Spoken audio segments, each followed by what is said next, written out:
What's up, fellow fans of Clash of Clans? It's your host, Galadon, and today we've got an exciting announcement, and I'm going to be completely honest with you as well. So, if you like Clash of Clans updates, Clash of Clans footage, and honesty, now might be a great time to subscribe to the channel to turn on notifications and be ready for the earliest and most accurate update information. But yes, today we are talking about the brand new Grand Warden skin, the Shadow Warden. And, okay, a minute for the sound effects, which are pretty hilarious. I love this skin. I absolutely love this skin. I think that the Clash team is killing it with these new designs.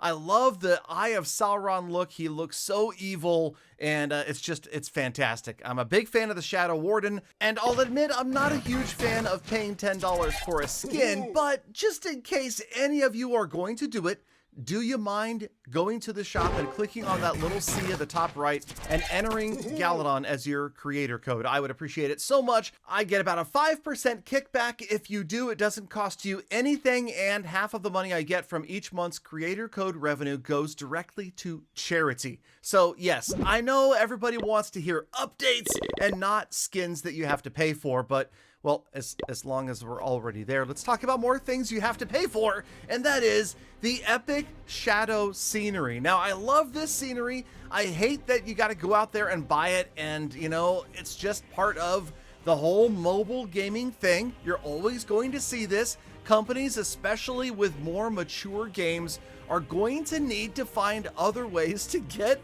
players to spend money. So if you're free to play, enjoy it. Enjoy if you attack somebody else that has it, or check out your clanmates that purchase it. And those of you that have money to burn, money to spend on mobile games, then you might want to check this out, because I think it may just be the best scenery yet. I love how different just the layout of the village looks, the color, the tile, everything. The outside stuff, the stuff around the edges is cool. Not the coolest of all the skins, but I just love the overall feeling. It's so different. It looks so dramatically different than the home village ever has before. So Shadow Warden, Shadow Scenery, they look amazing, but you got to pay for it. And then we've got a challenge, and that's what we're going to talk about as well. The easy way to 3-star the challenge. And okay, this is where I'm also going to be honest with you.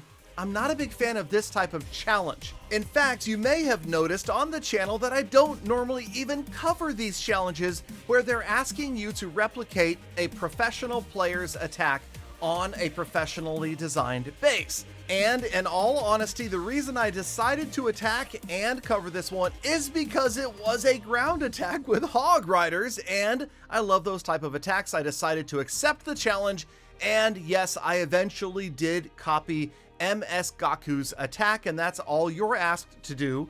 And it's easiest, obviously, if you watch his attack. So here it is. If you want to watch it, this is the breakdown of his attack, and I will try to copy it more or less. I'll be honest, it took me about, I want to say about 8 tries to get this done. I time failed many times, like 90, 95, 97% of time failures, just because I didn't get enough steps done early enough in the attack. Dropping that Archer Queen, the King, the Blimp, all of those things need to happen in relatively fast succession in order to have enough time to wipe out the entire base.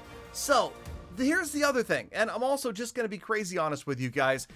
I'm actually glad that, hey, remember the last challenge? Galadon's Golem Gauntlet? It's true, the Clash of Clans team had to spend very little time designing that challenge because Galadon spent a week or a week and a half putting it together. So yes, so that's good, and the reason I say that, and the reason I'm also a fan of them dropping one of these copy challenges, as I call it right now, is I take that as a strong indication that the Clash of Clans team is highly focused on bringing us a high quality and large update, something that we've been anticipating for a long time, something that is going to placate and please players everywhere. And that's what I'm hoping for. So let's all keep our fingers crossed. And like I said, make sure you are subscribed, because I promise to bring you, of course, both the earliest and the most accurate update information, as hopefully finally we can stop making videos talking about how ready we are for updates and start making videos that are sneak peeks. All right, So, in the meantime, Gaku is going to wipe out this base.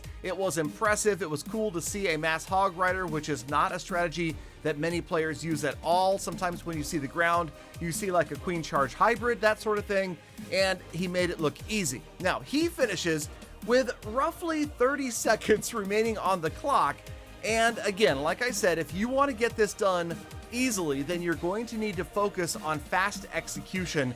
And that's something that I definitely struggled with, but I am going to go ahead and show you now my successful attempt. I'm going to spare you about the 7 failures that I had before. But trying to do the same thing, we're mimicking Gaku, we're dropping that Archer Queen in, and we're trying to get her to move off to the right-hand side. Now, I will admit, in a couple of these attempts, she goes to the left, I immediately quit and started over if she wanders off to the left. I used the goblins. I don't know if Gaku did that, but I thought it would help clear out those areas in the top right. And then the blimp goes in, wipes out that single target Inferno right below the Town Hall enclosure. The Archer Queen moves off to the right. Then you got to drop the Barbarian King and hope that he rolls in and takes out the scatter shot in that far right compartment at 3 o'clock. If he goes to the left from the Wizard Tower to the Dark Elixir Drill, again, you're screwed, dude. Start over and just try it until it happens correctly. And eventually it will.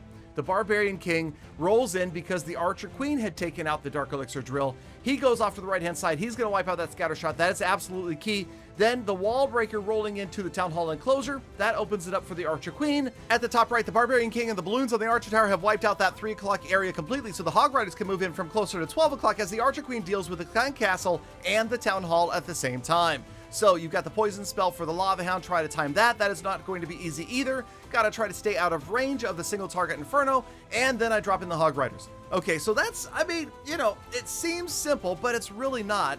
And that's why I will admit that these attacks annoy me, because they are expecting average players to go in and execute this. And I'll tell you right now that I guarantee you at least 60% of Clash of Clans players are not going to pop onto YouTube, find Gaku's attack, and then go in and replicate it. You can tell that just from looking at the views on the original Gaku video from that World Championship pre-qualifier or World Warm-Up or whatever it was called, and all of the other challenge videos out there. There will be millions of views for sure, but remember, there's like tens of millions of Clash of Clans players.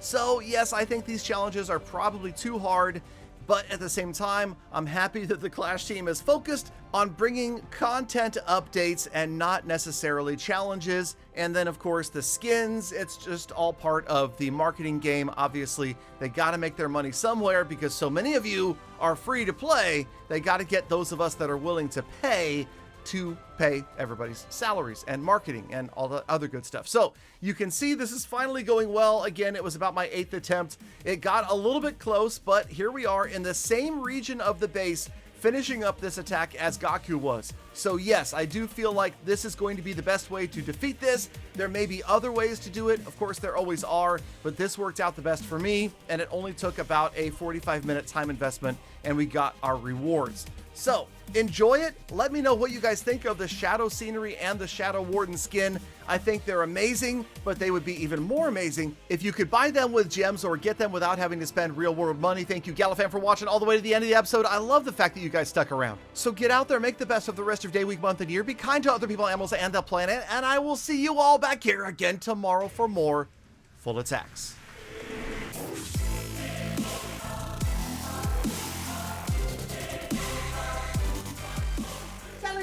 Galadon, I want a free skin, I want free gems, I want a free scenery. Come on, Galadon.